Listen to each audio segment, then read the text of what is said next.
Bismillahirrahmanirrahim. Assalamualaikum warahmatullahi wabarakatuh. Salam sehat dan semangat anak-anak soli dan solihah. Alhamdulillah, pada kesempatan kali ini kita kembali lagi dalam pembelajaran daring di pelajaran pendidikan agama Islam dan budi pekerti. Anak-anak boleh membuka bukunya. Nah, kita akan mulai dalam pembelajaran PAI di pelajaran ke-6 yang judulnya mengidolakan Nabi dan Rasul. Anak-anak pernah mendengar kisah para Rasul? Mereka adalah orang-orang pilihan Allah SWT untuk menerima wahyunya dan menyampaikan kepada umat manusia. Dalam menjalani tugasnya, mereka banyak menghadapi cobaan dan rintangan yang berat. Meski begitu, mereka selalu sabar menghadapinya. Maka dari itu, kita harus meneladani mereka atau para rasul. Baik anak-anak, ibu akan menceritakan tentang kisah teladan Nabi Musa alaihissalam. Nabi Musa alaihissalam lahir di Mesir pada masa pemerintahan Raja Fir'aun atau dikenal dengan Ramses III. Ibu Nabi Musa alaihissalam bernama Yukabad dan ayahnya Nabi Musa bernama Imran bin Yasar. Pada masa kelahirannya berlaku peraturan bahwa setiap bayi laki-laki yang lahir harus dibunuh. Hal ini atas saran ahli Najum Raja yang mengatakan bahwa akan ada anak laki-laki dari Bani Israel yang akan menjatuhkan kekuasaan Fir'aun. Ketika Musa lahir, ayah dan ibu kebingungan. Mereka sangat sayang kepada Musa, tetapi takut jika ketahuan bayinya laki-laki pasti akan dibunuh. Kemudian Yukabad menerima ilham dari Allah SWT agar menghanyutkan Musa ke sungai Nil dengan meletakkannya di dalam peti yang tahan air. Musa kecil pun dihanyutkan ke sungai. Yukabad menyuruh kakak Musa untuk mengikuti kemana peti itu hanyut. Ternyata peti itu ditemukan oleh istri Fir'aun, Aisyah. Ketika mengetahui di dalam peti tersebut ada bayi laki-laki yang lucu, Aisyah senang bukan main. Dia pun membawanya ke istana untuk menjadikan anak angkatnya. Pada awalnya, Fir'aun tidak setuju dengan niat istrinya untuk mengangkat Musa sebagai anak. Dia tetap ingin membunuhnya. Akan tetapi berkat bujukan istrinya akhirnya Fir'aun setuju. Untuk menyusui Musa, dicarilah perempuan yang bersedia. Akan tetapi dari semua perempuan yang datang ke istana, tidak ada yang cocok menyusui Musa. Musa selalu menolak dan menangis. Akhirnya datanglah seorang perempuan yang ternyata adalah Yukabad, ibu Musa sendiri. Yukabad berpura-pura tidak mengenal Musa sehingga Fir'aun dan istrinya tidak curiga. Akhirnya Musa pun mau menyusui kepada beliau karena dia adalah ibunya sendiri. Yukabad pun mendapatkan tugas menyusui Musa hingga besar. Semua itu sudah diatur Allah SWT agar Nabi Musa terjaga dari kemusyrikan di istana Fir'aun. Tinggal di istana besar, raja dan permaisurinya membuat Musa tumbuh menjadi pemuda yang cerdas dan pemberani. Dia memiliki banyak ilmu pengetahuan dan telah tampak tanda-tanda kenabian padanya.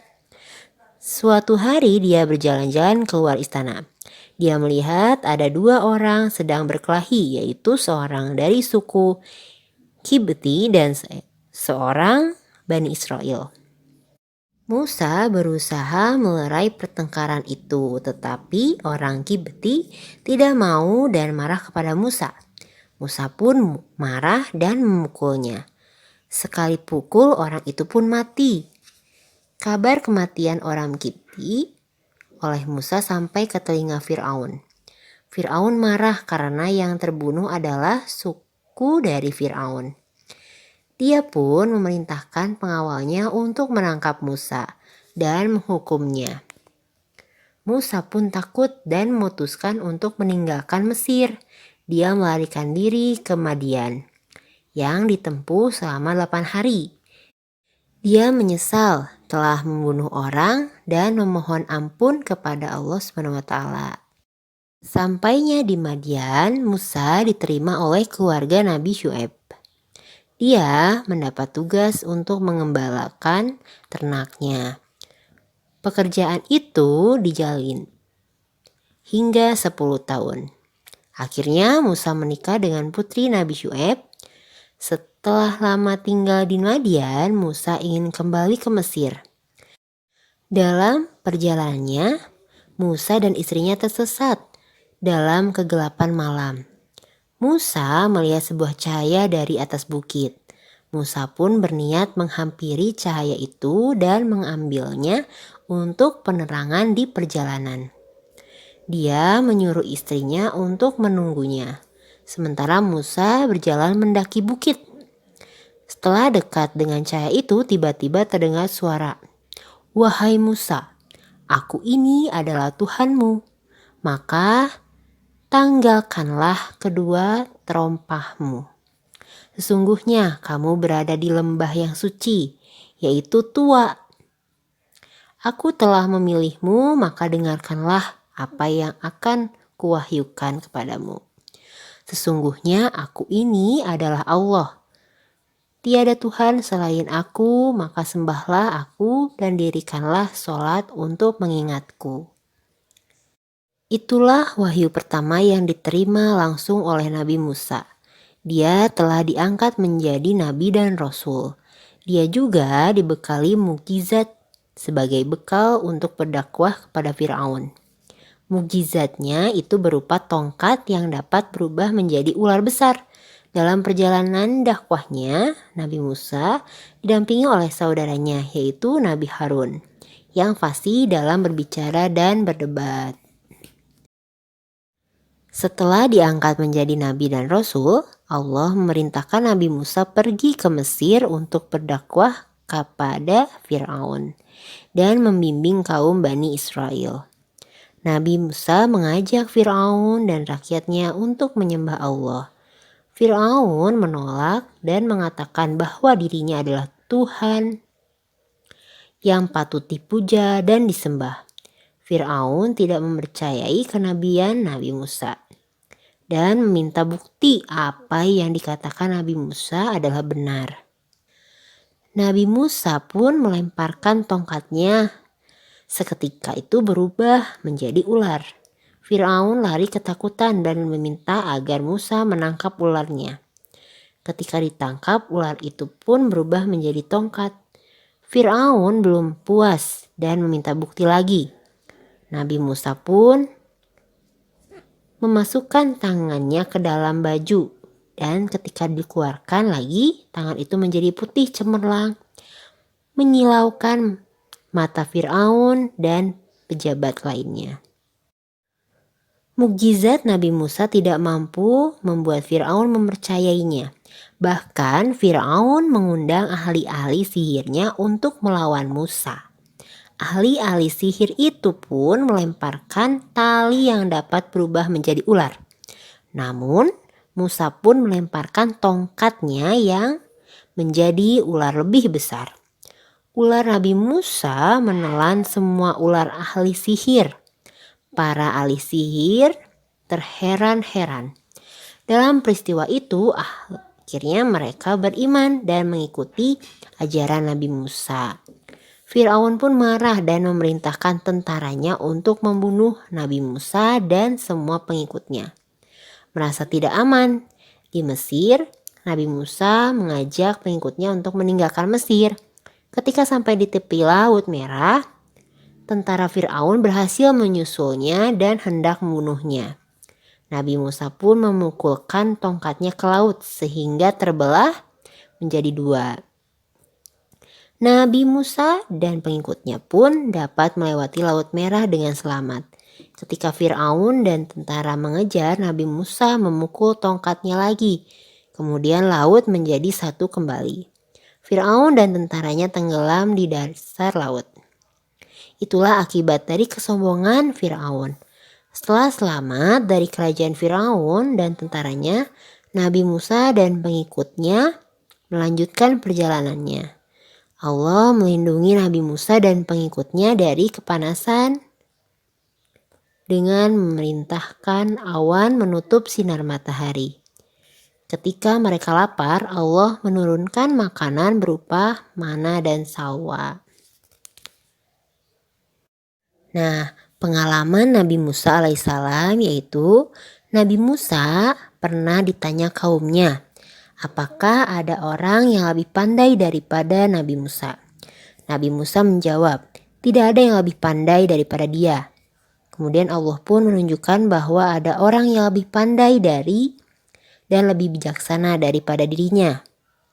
Nabi Musa diperintahkan untuk bertemu dengan Nabi Khidir dan berguru kepadanya. Ternyata benar Nabi Khidir lebih pintar dan lebih bijaksana dari Musa. Nabi Musa memperingatkan Qarun, seorang yang kaya raya, untuk menyembah Allah. Beliau juga menyarankan Qarun untuk bersedekah kepada fakir miskin. Akan tetapi Qarun tidak mau menuruti nasihat Nabi Musa. Sebagai hukumannya atas keingkarannya dan kesombongannya, ketika itu terjadi gempa. Bumi terbelah dan menelan semua harta kekayaan Qarun.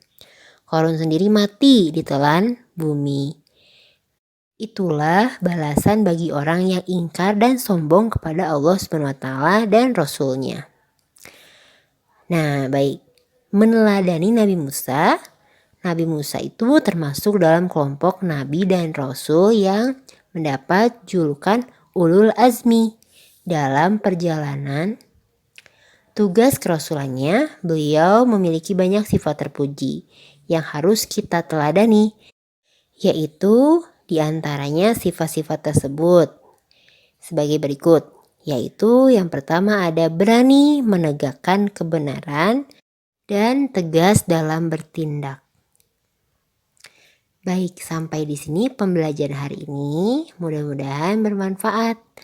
Untuk tugasnya, anak-anak boleh membaca halaman 68 dan 69 tentang meneladani Nabi Musa alaihissalam. Bagian A, berani menegakkan kebenaran dan tegas dalam bertindak. Untuk tugasnya, anak-anak boleh mengerjakan aktivitas Islami halaman 69. Baik, sampai di sini pembelajaran ini. Mudah-mudahan semuanya selalu sehat dan semangat. Terima kasih untuk ibu bapak yang sudah mendampingi anak-anak belajar di rumah. Wassalamualaikum warahmatullahi wabarakatuh.